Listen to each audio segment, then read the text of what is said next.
Finally, after a long time, Redmi have Note 10 Pro Max launch गरिसकेको छ इन्डियामा and one of the most hype created phone हो यो चाहिँ maximum मान्छेले पर्खिरहनु भएको थियो कि कहिले लन्च हुन्छ अनि किनौँ भनेर सो फाइनली Redmi चाहिँ लन्च गरिसकेको छ सुरुमा त्यसको Redmi Note 10 Pro Max launch गरेको छ इन्डियामा एन्ड नेपालमा यसको क्रेज नै छ बेग्लै नै छ म्याक्सिमम मान्छेले बजेट फोन किन्न गयो भने पनि Redmi कै फोन किन्दा अन्डर 30,000 35,000 देखि मुनिको फोनहरु किन्दा फेरि Redmi नै फोन प्रिफर गर्छन् किन्नको लागि किनकि यसमा बेटर परफर्मेन्स क्यामेरा पनि डिसेन्ट एन्ड ब्याट्री लाइफ पनि एकदम राम्रो and overall specification and build quality सब कुरा राम्रो दिएको हुन्छ यो फोनमा त्यही भएर पनि एकदम राम्रो चलेको छ एन्ड Redmi Note 9 त एकदम हाइप क्रिएट भएको थियो एन्ड Redmi को Note 7 सिरिज भएको थियो एकदम राम्रो चलेको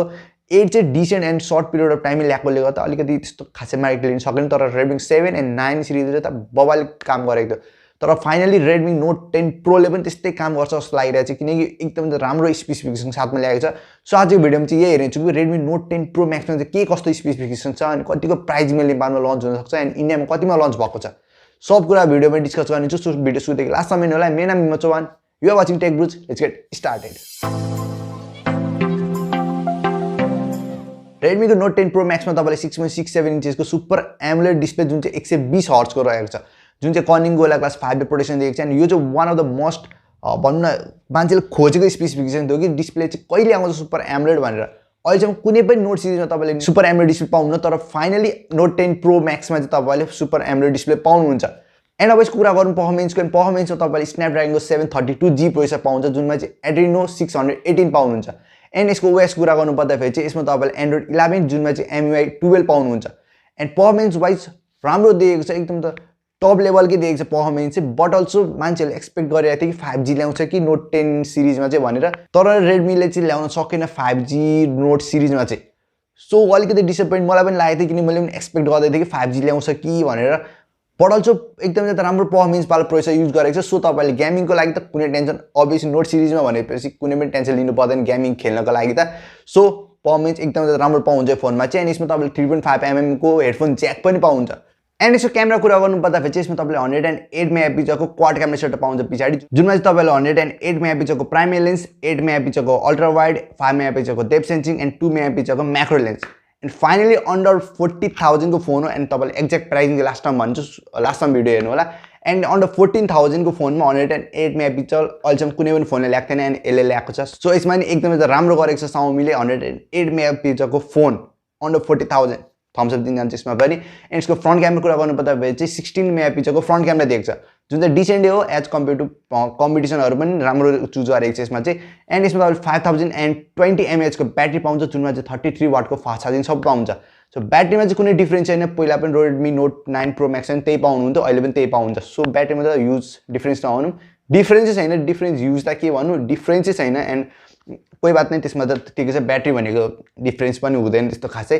एन्ड अब आयो यसको मेन कुरा जुन चाहिँ प्राइजिङ मेन हाइप भनेको प्राइसले नै क्रिएट गर्छ एन्ड यसको प्राइजिङ चाहिँ 6GB + 64GB भेरिएन्ट छ एन्ड अर्को 6GB + 128GB variant and 8GB + 128GB variant तीनटा भेरिएन्ट लन्च गरेको छ 6GB + 64GB भेरिएन्टलाई तपाईहरुले 18,999 मा किन्न सक्नुहुन्छ इन्डियामा एन्ड यसको प्राइजिङ कन्भर्ट गर्दाखेरि चाहिँ 30,400 समथिङ हुन्छ एन्ड अराउन्ड मेरो एक्सपेक्टेसन यो फोन अराउन्ड 32,000 मा लन्च हुन सक्छ नेपालमा एन्ड यसको Redmi Note 9 Pro Max को डिफरेन्स हेर्दा फेरि इन्डियन प्राइजिङसँग त्यस्तो युज थिएन 32,499 जतिको प्राइजिङमा ल्याउन सक्छ नेपालमा एन्ड यसको 6GB + 128GB भेरिएन्टलाई तपाईले 19,999 मा इन्डियामा किन्न सक्नुहुन्छ भने नेपालमा चाहिँ यसको प्राइजिङ चाहिँ 35,000 या फिर 34,499 जति राख्न सक्छ नेपालमा चाहिँ त्यसको प्राइजिङ ग्याप हेर्दा फेरि पुरानो मोडलहरुको एन्ड यसको अर्को भेरिएन्ट जुन चाहिँ 8GB + 128GB भेरिएन्टको प्राइस चाहिँ 21,999 राखेको छ इन्डियामा जुनको प्राइस चाहिँ कन्भर्ट गर्दा फेरि चाहिँ 35,190 जति हुन्छ नेपालमा जुन चाहिँ एक्सपेक्ट गर्न सकिन्छ 38,000 नेपालमा लन्च हुन्छ सो यदि फोन यो प्राइसिङले लन्च भयो भने त one of the best killer phone भन्न सकिन्छ एन्ड यसको कम्पिटिसन भनेको Samsung M51 जुन चाहिँ 39,999 मा 6GB + 64GB भेरिएन्ट आउँछ जुन 7,000 mAh को ब्याट्री स्पेसिफिकेसन एकदम त राम्रो पाउँछ त्यसमा तपाईले स्न्यापड्रागनको 730G प्रोसेसर पाउनुहुन्छ सो तपाईहरु त्यो फोन पनि Samsung कै फोन खोज्दै हुन्छ नि त त्यतैतिर पनि जान सक्नुहुन्छ या Redmi कै फोन तपाईलाई बेस्ट पर्फर्मेन्स फोन चाहिएको छ भने यो फोन पनि हेर्न सक्नुहुन्छ बेस्ट पर्फर्मेन्स त के भन्नु स्न्यापड्रागन 732G र 730G त्यस्तो खासै डिफरेन्स त छैन बट अल्सो तपाईँ Redmi कै फोन खोज्दै हुन्छ नि यो फोन पनि किन्दा हुन्छ एनी त पर्खिरहनु भएको छ नि पर्खिनुस् यो फोन किन्नु सो होपफुली आजको भिडियो चाहिँ एकदम इन्फर्मेटिभ रहेको थियो तपाईँलाई एन्ड भिडियो मन पर्ने लाइक कमेन्ट एन्ड सेयर गर्न चाहिँ नबिर्सिनु है तपाईँ केही जिज्ञासा तपाईँको फोनको बारेमा केही कुराहरू छ ओपिनियनहरू छ भने कमेन्ट डाउन गर्न सक्नुहुन्छ सो द्याट अरू पनि भ्युअरहरूले हेर्न सक्नुहुन्छ तपाईँको ओपिनियनहरू फोनको बारेमा सो अरू भ्युअरहरूले पनि तपाईँहरूको थट्सहरू हेर्न सक्नुहुन्छ कमेन्टमा सो तपाईँहरूले एप्रिसिएट गर्न सक्नुहुन्छ बेसिकली भन्नुपर्दा एन्ड आजको भिडियोमा चाहिँ यति नै थियो एन्ड भिडियो मन पर्ने लाइक कमेन्ट एन्ड सेयर गर्न चाहिँ नबिर्सिनु होला एन्ड च्यानल सब्सक्राइब गरेर बेल आइकन थिच्नु सो द्याट यस्तै नयाँ नयाँ भिडियो च्यानलमा आइरहन्छ सुरुमै नोटिफिकेसन पाएर सुरुमै भिडियो हेर्न सक्नुहुन्छ so till the next video good by guys